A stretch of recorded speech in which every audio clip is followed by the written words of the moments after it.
del sueño. Recordemos, el sueño normal tiene dos fases, ¿no? Fase REM, fase no REM. Característica de cada uno tenemos que conocerlo. La duración de esta fase del sueño disminuye en la sexta década de la vida.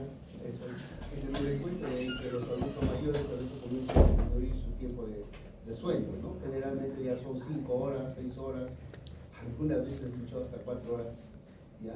Que duermen y no pueden dormir, ¿no? Por ejemplo, tengo un colega que es médico ya de edad ahora, se despierta siempre a las 2, 3 de la madrugada y va a trabajar a las 6 de la mañana.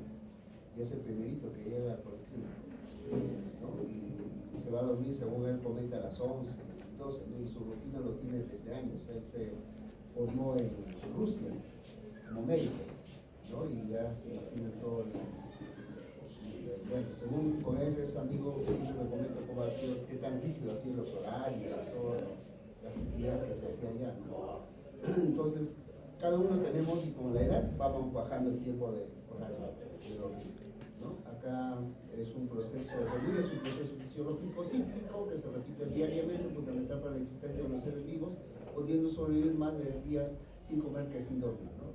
Tenemos que dormir necesariamente para recuperar energía, para mejorar una serie, acá dice funciones inmunitarias, reparación de tejidos, anabolismo, regulación homeostática, regulación metabólica, consolidación de memoria, regulación emocional y reparación del ADN inclusive, ¿no? El proceso de envejecimiento afecta también al sistema nervioso central y sus funciones, entre ellas el dormir, ¿no? Hay alteraciones del sueño, tienen consecuencias con los adultos mayores, como desencadenar episodios depresivos, ¿no? Cuando hay alteraciones, aumentar la frecuencia de caídas en adultos mayores con mayor razón, empeorar el funcionamiento cognitivo, sobre todo la atención y la memoria. Recordemos el síndrome confusional que hemos hablado anteriormente, enlentecer las respuestas motoras, disminuir la calidad de vida. Todo eso crea si no hay un sueño adecuado, ¿no? Cambios en el sueño nocturno, sobre todo hay aumento de la latencia del sueño, estamos hablando del adulto mayor fragmentación del sueño, en el adulto mayor también se ve esto, aumento de despertares, menor eficiencia del sueño, tiempo acumulado de permanecer despierto durante la noche, cambios en los patrones circadianos también ocurre esto, ¿no? Dentro de lo que es epidemiología, se dice que el trastorno del sueño en la población general afecta el 15-20% de ella, en mayores de 65 años puede alcanzar entre 20 a 60%. Bueno, acá el trastorno del sueño no tratados, incluso el sueño insuficiente, se asocia al incremento de morbilidad cardiovascular, mortalidad cardiovascular, ¿no? Si hay sueño insuficiente, desarrollo y avance de trastornos cognitivos y mayor riesgo de accidentes y caídas.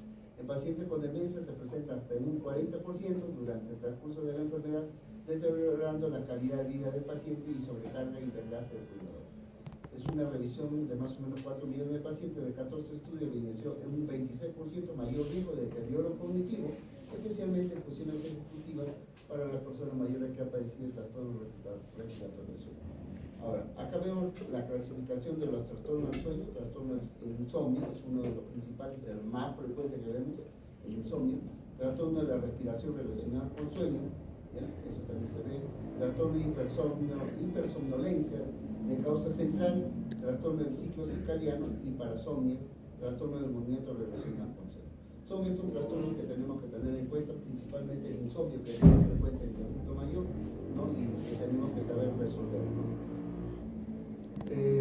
Dentro de lo que es insomnio es la dificultad para iniciar, mantener el sueño o despertar temprano, dificultad en la función diaria, fatiga o malestar general, deterioro de la memoria, concentración o atención, pobre desempeño social o profesional inclusive, ¿no? Cambios en el estado de ánimo, somnolencia diurna, disminución de motivación, energía e iniciativa, propensión a errores y accidentes, tensión, cefalea, síntomas gastrointestinales, preocupaciones por el sueño.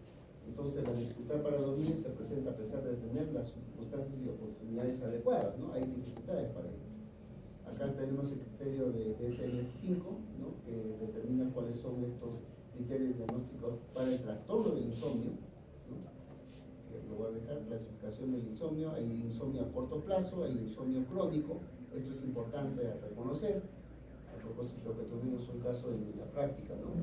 Con un señor de 80 años que venía por 2 días que no dormía, ¿no? Ayer durmió 2 horas, dijo, y antes de ayer y anoche solamente, prácticamente no.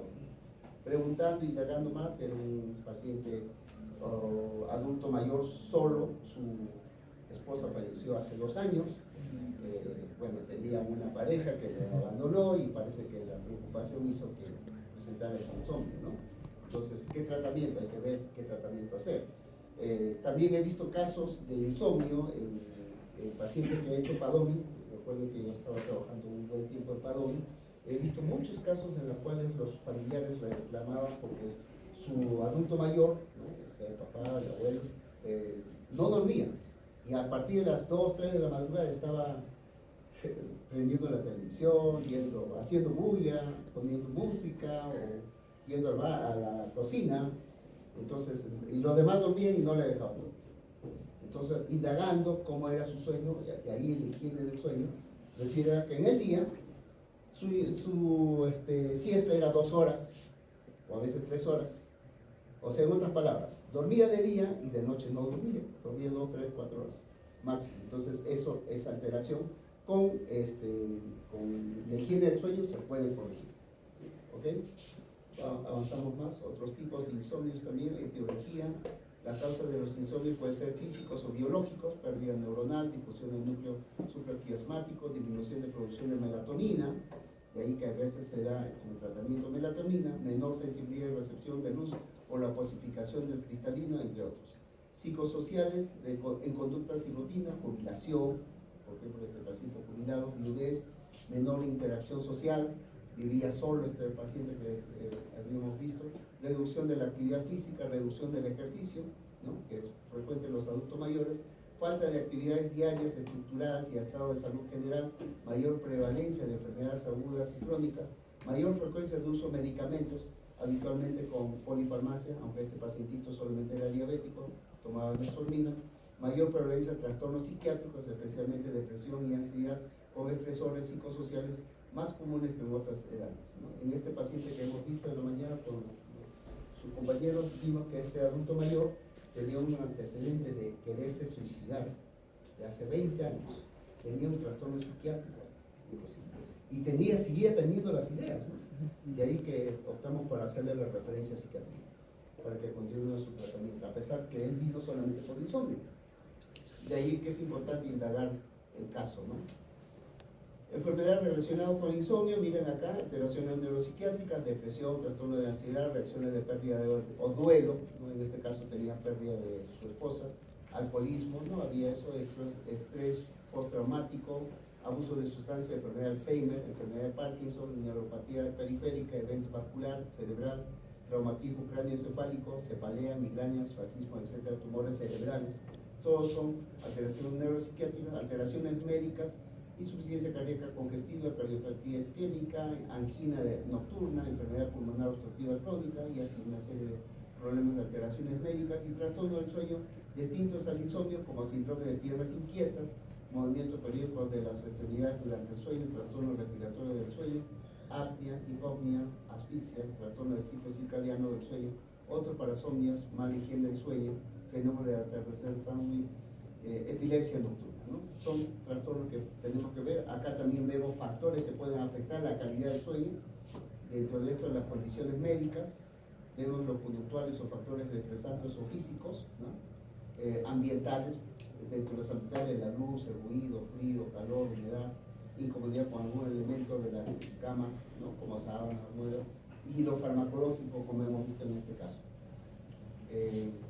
Dentro del diagnóstico está la historia clínica, historia del sueño, hay que siempre indagar cómo es el sueño, ¿no? Diario del sueño, registro diario de al menos de una semana, a qué hora se acuesta, a qué hora se despierta, cuántas veces se ha despertado, examen clínico completo, en el caso de lo que es diagnóstico, exámenes complementarios, el polisomnografía, aunque eso no lo hacemos en el primer nivel, más especialidad, test de latencia múltiple del sueño, prueba de neuroimagen, hormonas tiroideas, prueba de función respiratoria, ¿no? En cuanto al tratamiento, dentro del tratamiento no farmacológico, higiene del sueño, terapia cognitiva, control de estímulos, restricción del sueño, entrenamiento de relajación y terapia de la luz, ¿no? Eso es importante verificar. ¿Se imagina cómo será el sueño en los polos? Cuando tienen 6 meses de día y 6 meses de noche. Entonces, es algo difícil también, por ejemplo, en ellos, ¿no? Higiene del sueño, recomendaciones útiles: acostarse siempre a la misma hora, eso es importante, limitar la permanencia en cama a un máximo de 8 horas, salir de la cama en otras palabras, no saltar más de 8 horas, limitar la habitación en mejores condiciones posibles, mantenga la habitación en mejores condiciones posibles, mantener la habitación a oscura y sin ruidos es importante, no tener la televisión, por ejemplo, en el dormitorio, separar la hora de acostarse a la hora de la cena y evitar cenas copiosas. Un vaso de leche, dice, o un trozo de queso antes de acostarse puede ser beneficioso, ya que el triptófano que contiene es un aminoácido inductor del sueño.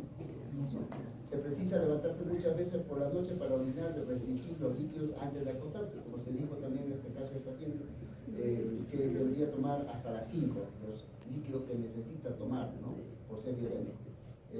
Evitar sustancias estimulantes como alcohol, tabaco, café. Evitar también estímulos mentales como preocupaciones, discusiones sobre problemas familiares, económicos, etc. No utilizar el dormitorio como cuarto de trabajo ni de televisión. O sea, que de repente, como estudiante, ¿no? Yo también lo he hecho. El dormitorio está en la mesa y ahí estamos haciendo nuestras actividades, ¿no? No utilizar el dormitorio como cuarto, bueno, ayudarse si es preciso con medidas relajantes como lecturas intrascendentes, etcétera. Evitar siestas durante el día, eso es lo más importante en adultos mayores, porque generalmente la mayoría duermen en el día y en la noche ya no pueden dormir. Realizar ejercicio físico durante el día, pero no antes de acostarse. Evitar la utilización de hipnóticos sin una prescripción médica. Si no consigue el sueño en 30 minutos, levántese y entreténgase con una actividad tranquila, ¿no? Dentro de lo farmacológico, lo más importante de lo farmacológico, que tenga la siguiente característica: rapidez en la inducción del sueño, mantenimiento del mismo en un mínimo de 6 horas, no alteración de la estructura fisiológica del sueño, disponer de vida media corta sin metabolitos activos durante el sueño. Siguiente día, carecer de efectos colaterales y no producir tolerancia ni dependencia, ¿no? Iniciar siempre con dosis bajas, seguido de un ajuste lento y gradual de la dosis, ¿no? Acá hablamos de las benzodiazepinas, en principio, ¿no? Efectivo en el corto plazo, a pesar de sus efectos secundarios. Algunos tienen efectos secundarios, algunos no, pero el uso es corto, ¿no? En tiempo corto. No recomendable a largo plazo, incrementa el riesgo de deterioro cognitivo, eso es lo que va a crear demencia, depresión, confusión, caídas y fracturas, ¿no? Por eso, por corto tiempo nomás se puede ayudar. Algunos dan para 1 mes, 2 meses, 3 meses, eso no es lo adecuado, por si acaso, a no ser que sea indicado por psiquiatría, ¿no? Posibilidad de generar dependencia, insomnio de rebote y su síndrome de abstinencia. La benzodiazepina de vida media larga, como el diazepam, clorazepeno o flurazepam, deben evitarse en el adulto mayor. Su retiro debe ser gradual, si vamos a hacer esto, para evitar insomnios de rebote, cuando la administración de benzodiazepinas se interrumpe de manera abrupta, incluso después de una o dos semanas de iniciado el tratamiento. Acá vemos algunas benzodiazepinas de acción larga, como flurazepam, diazepam, clorazepeno, ¿no? Los nombres comerciales y las dosis que deben utilizarse. La benzodiazepina de acción intermedia, como el lorazepam, quetazolam, acá están las dosis, y estas de acá, de acción corta: diazolam, alprazolam, midazolam. Generalmente yo utilizo más el alprazolam, no tenemos los otros. Midazolam comercialmente se le puede dar, ¿no? Dentro de los hipnóticos no benzodiazepínicos están como fármacos de vida media corta, inicio de acción rápido y potencia alta. Tiene efectividad similar a la benzodiazepina, pero con menores problemas de tolerancia o de dependencia y escasa incidencia de insomnio de rebote al suspenderlos, ¿no?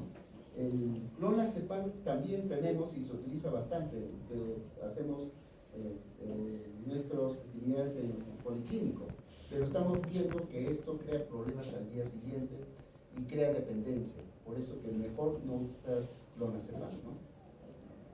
Bien, acá vemos algunos nombres comerciales de hipnóticos no benzodiazepínicos como Soplicona, Sopidem, Saleplon y Clomipiazol. Ninguno de estos tenemos en el seguro. También vemos acá la melatonina, es un neurohormona. Recuerden, dentro de la fisiopatología, que había déficit de producción de melatonina, entonces podemos dar melatonina, es una neurohormona secretada principalmente por la glándula pineal durante la noche, que desempeña un papel crítico en la sincronización del sistema circadiano, entre la que destaca el ritmo sueño-vigilia, ¿no? La producción de melatonina fisiológica se encuentra incrementada en la infancia y disminuye con la edad, de ahí que podemos dar melatonina a los adultos mayores, ¿no?